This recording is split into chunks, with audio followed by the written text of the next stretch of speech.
Hi, TAKful Creator here. Okay, so let's get started. May God the Creator bless us. May God the Redeemer heal us. May God the Holy Spirit enlighten us. Give us eyes to see, ears to hear, and hands to do the work of God. Feet to walk the path of justice, and mouths to preach the good news. May the angel of peace, prosperity, love, guidance, grace, and abundance watch over us and lead us to the reign of God. Ashe. All right, so I don't see anything else coming up with these. So we're going to start off with our the night school deck. And yes, it's not nighttime, but we're still going to work with it. My voice, I'm telling you, every time a reading is going to prepare, it's like throat magic. Let's block her chakra. No! I'm going to get the message out anyway. I apologize for the raspiness. I thank you in advance for, sitting through it and watching the video. Also, for your likes, your shares, your subscribes. No one really comments, but, thank you if you do. So, yeah, let's get started. So, first we have unleash your senses. Now, this collective general energy that we have here is very studious, okay? And we can get that already by the board placement when I was laying things out. It was like, no, not here. No, not here. No, not here. We need these things to be prominent. We need these things to be seen. Okay, so the energy of this collective reading is centered around dreams and understanding your dreams, journaling about your dreams, or diving into your dreams energetically with your experiences throughout the day.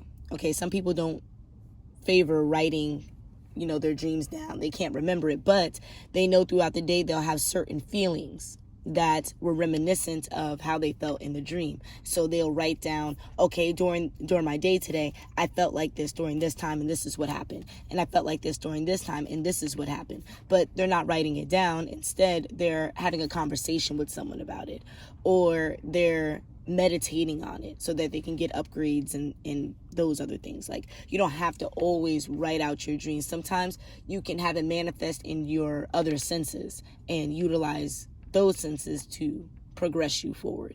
Okay, everyone has their own way of learning, and sometimes there's not many ways spoken up about. Usually the way that you confer with your dreams is by writing it down, but there's other ways of doing it too, and that's a way that I utilize, and I've seen other people have a success story. It's a progressive thing, so you get better and better and better. So it's not like the story has commenced in a success. We see progression, right? So and there's a few other ways that I'll say in other readings as the energy dictates, but like I said, multitude of ways to do so many things. Okay, so first we have unleash your senses. Open your mouth and taste the night. Yes, it would feel unusual. Do it anyway. Let the night wrap around your tongue so you can savor the notes of menthol and mystery. Again, it's not nighttime, but what we mean by this is the nighttime is when you sleep. We talked about dream journals is when you sleep, but also it's when the moon is its most powerful, and the moon dictates ethereal knowledge, spiritual transference, energetic connection that is stifled during the day with all the physical manifestation everyone's doing by moving about and utilizing the 3D. So at night, when everything is calm and peaceful, the overall simulation, the 3D, utilizes its energetic pull to kind of cast the energies for the next day, offer people insight during their dreams, offer people information during their dreams so that they can prepare for the next day, or so that they can understand what in their previous day didn't work well, and they kind of have to do some internal healing. It's a guide, okay? So it's saying that at night, do your best to really tap into this energy, either while you're dreaming, do your best to remember your dreams. I know that's difficult to say because you don't really have control over that. What you can do, though, is fill your body with certain foods and like affirmations, smells, in order for you to put yourself in such a relaxed state that your body is more lucid and can remember the dream when you wake up. Okay, so what do I mean by food? I mean by eating chocolate before bed usually induces nightmares, but what those nightmares are very potent dreams. Okay, they may show up as nightmares if you have a lot of fears, but if you don't have many fears, they show up as just passionate, very forthright dreams. You know, think of like a superhero movie. That's kind of how the dream will end up if you eat chocolate before bed, specifically dark chocolate. The more sugary chocolates, you're going to have more emotional dreams. But the darker, more antioxidant chocolates, you'll have more of like a releasing dream, a clearing dream, and that is like you're running towards your problems head on type of thing. It's kind of like a savior mode thing. So that is good. If I was talking about smelling something, lavender before bed is really good for pacifying the mind, but then clearing that third eye chakra, that pineal gland, and by decalcifying it, you're able to tap into it more. So when you wake up, you're able to rub that area in the back of your neck. There's that little curvature that's right at the nook of your neck, where your head meets your neck, right in the back. Rubbing that, rub it down, rub it, in a circular motion. And what you're doing is moving along the fluid that transfers to your spine that keeps you paralyzed while you're dreaming, right? So by you doing that, you're not paralyzing yourself. What you're doing is you're having your body remember the paralysis so you can be in that state. Hence, you can remember the dream.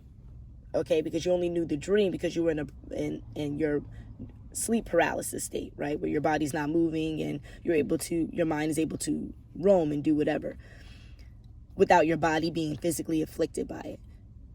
So by you again retaining that energy of, no, my body's still relaxed. My body is still, not yet able to move. Your mind can still do that roaming and you can remember a little bit more. Now, by you remembering a little bit more, you can kind of say it on a mantra while you're getting your body going, and then you can remember your dream throughout the day. Okay, so it's saying unleash your senses by seeing how you can use what's around you every day, like Google, by searching, what foods are good for certain types of dreams, and then testing it out, see which works for your body, and then being able to remember your dreams so that you can be the superhero in real life. Because again, your dreams are foreshadowing whatever you can remember, the feelings that you remember, the sense, the taste, the smell. Sometimes I've had an experience before, maybe I'm going on a tangent, I'll definitely jump into the general card soon, but I had an experience where I tasted something in a dream, and before you guys think something wild, it was like something like porridge. It was like porridge, right? But I've never had porridge with my family. I don't ever remember having porridge. I asked my family, they never gave me porridge. And I had this taste all throughout high school, like just random times I would remember it. And I'd be like, what is this? I've never had this flavor before. And then I've had other foods that tasted very similar to it, but it still wasn't the same thing. I go to Haiti, right? And for a service trip, and every day for breakfast, guess what we have? Coffee and porridge. Yes, there's other things there, but like coffee and porridge. Coffee, I don't even like coffee anymore. Like coffee was definitely like a high school thing for me. I'm not a fan of coffee anymore, right? I'm strictly teas. But this coffee, oh wow, just wow. If I could smuggle it back. Oh my, wow, just wow. Because I tried to bring some back, but they weren't vibing with it. Anyway, so but the porridge, I tasted the porridge. It was just like my dream, and I had that dream over a decade before I went on this service trip. And the porridge, I could not believe it. I looked around at the table like they were there, the people there grew up with me or something. I was looking at them like, you taste what I taste. And they're like, it's porridge, Some of them were international, so they're like, yeah, I've had this growing up. And other people were like, no, this is my first time. And I'm just like, oh, okay. Well, yeah, I had a dream about this, like my childhood, bro. And they looking at me like I'm crazy. 10 on the clock. That's so funny. I'm not crazy. Yeah, seek truth on that one. I'm not crazy. Even though there is a very thin line between spirituality and schizophrenia. Don't worry, I'm not there.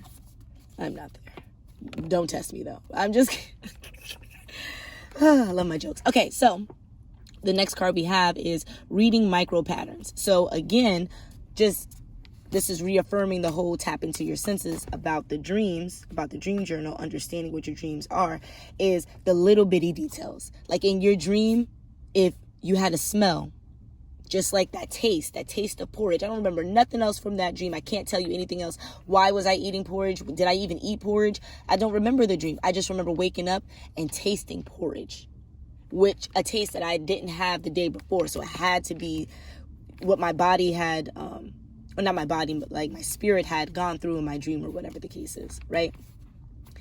To prepare me for 10 years later of me going to Haiti and not really liking a lot of the delicacies there because my body just wasn't used to it. That's not what I'm, used to eating. So I had to adapt in a sense. But the porridge was the one food I didn't, outside of the rice, the rice and the gorgeous fruits.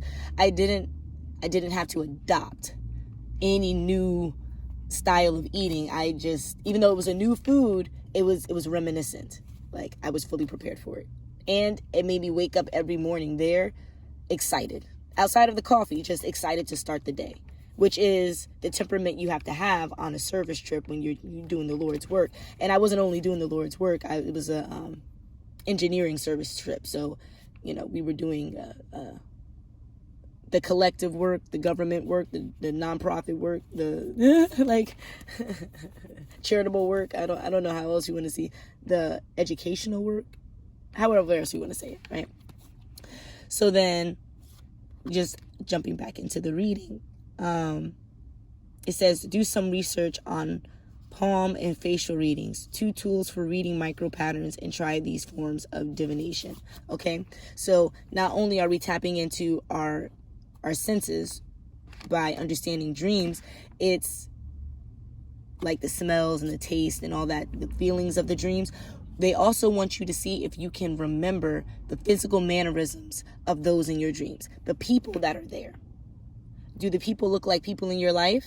Okay, if they do, they're not the real people in your life. Okay, they may be, those people were thinking about you before bed and all this other stuff, but they're symbolic. Okay, so how you interact with that person, how you're interacting maybe with an energy that's attached to them.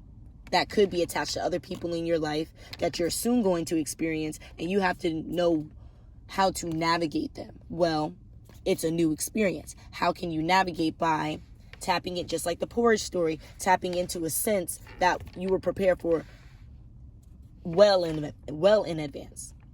Okay? So, and I realize now, and by realizing now, I mean like, I had my own meditative session where I was given the download that, when you're stuttering during these readings, when you're stuttering, it is the universe confirming what you're saying. So there might be a doubt in your mind. There might be a doubt in someone who's watching the reading's mind. There might be a doubt somewhere in the vicinity of so much truth. And what happens is it's like a glitch. It repeats itself just to let you know, like, run that back. Okay, it's like, you were here, but you didn't have the right mindset. Get back, to your checkpoint and have the right mindset. It's just like how it was in the beginning of the day, having the coffee and porridge. It was like, I'm ready to start my day. I'm ready to do good charitable works. It's the same thing here with the stuttering. So just for all you readers out there, or if you hear a reader out there that may be stuttering, like they're speaking so 50%. Faith. Look, see that 50% confirmation that, if you hear them stuttering, it's the universe confirming the words that they're saying. If you catch their stutter, it's really affirming that what they're saying is tethered to you specifically. If you don't catch it, don't be upset that you don't catch it. It's just not important to the message for you in that moment, because you don't have the doubt, but that other person may have the doubt. Okay, so just to let you know, I know this reading is talking about these 2 cards and I'm really embellishing these thoughts, but the embellishment is strictly coming from the divine, and we can ask our guides. Let's do that. Oh, pendulum. Hi, divine. Confirmation. I love it. Can you show me no? Thank you. Can you show me yes? Thank you. And that we're on the right track. Much appreciated. Okay, so just confirmation again that, this unleash your senses and the reading micro patterns is really inviting the collective, inviting us all to tap into our dreams, understanding what these dreams really mean for us, and that it's not just regurgitating information that we've processed throughout the day. It's not just what you're watching on TV filtering into your dreams. I've watched like crazy horror movies, and then my dreams, are me at the beach having Mai Tais. It has absolutely nothing to do with your overall environment. It has everything to do with how you can process, not what you process, how you can process it. So for example, if you're watching a horror movie, but your day-to-day has nothing to do with a horror movie, it's not going to show up in your dreams. However, if you're watching cartoons and your next day is about to be chaotic, in your dreams it's going to be very cartoony, where things are bouncing off things and things are falling over, people are really animated, people's expressions seem like they're not in touch with the script. It just seems very 2D, maybe not 3D. Like, it will show up in a way where that cartoon is like a nightmare, even though it was like the Rugrats or something, but you showed up in that, or not the Rugrats, what's a cartoon now, Gumball, what's a little kid one, Little Einsteins. No, that's still dating back to my generation, but whatever. Paw Patrol, Paw Patrol's in your dreams, but the dogs are massive killer dogs, and they're seeking justice. Now, mind you woke up and it was Paw Patrol's on TV. You know what I'm saying? So your mind will process the environment the way it needs to in order for it to progress you further along your individual path. Okay? Now, once you ascend, your challenge now is to be in the shoes of others, go through experiences to then guide them as if you were them. So yes, there's people in the world who are working for your benefit and your benefit only. They've already went past the lesson. Their lesson now is teaching it to you. Okay? So, and then past the lesson of teaching, it's energetically, transmuting the collective energy without doing the one-on-one. And then you're going to go back to doing the one-on-one, but now the one-on-one is different. You're with the higher echelon. The one-on-one is with the collective that is transmuting. It's a lot. There's a lot of, the levels are tremendous, and it leads to ultimate ascension, where other prophetic readers have said, if you were that 3D, if you were that 5D, you were that ascended out of the 3D, you wouldn't be able to be in this frequency, and this would be your last lifetime. But before this lifetime takes you out, they're going to have you imbue the world with as much beauty and positivity and grace and peace, and maybe a karma, which has chaos and tower moments and all that, but it's necessary for the peace and grace and abundance and love to be appreciated. Okay, so that's on these 2 cards. Really tap into your dreams. Tap into your dreams. I'm going to close out this reading and start up a new one where we understand what can happen in these dreams, what can happen in the physical reality. That's important to understand what this transition is.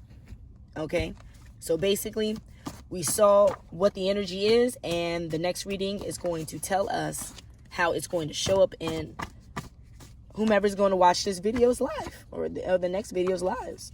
Some kind of physical enemy in the living room, blocking the chakras. They want you to give unto others, and so they're giving some kind of chaos magic. Something new, though, something that have to do with a car, but hey, it's going to be a bad outcome. Maybe something dealing with a murder and hacked accounts so that people can benefit off of this Leo energy, or benefit and thrive in this Leo energy. Okay, but we unsubscribe. I'll see you soon. Until the next.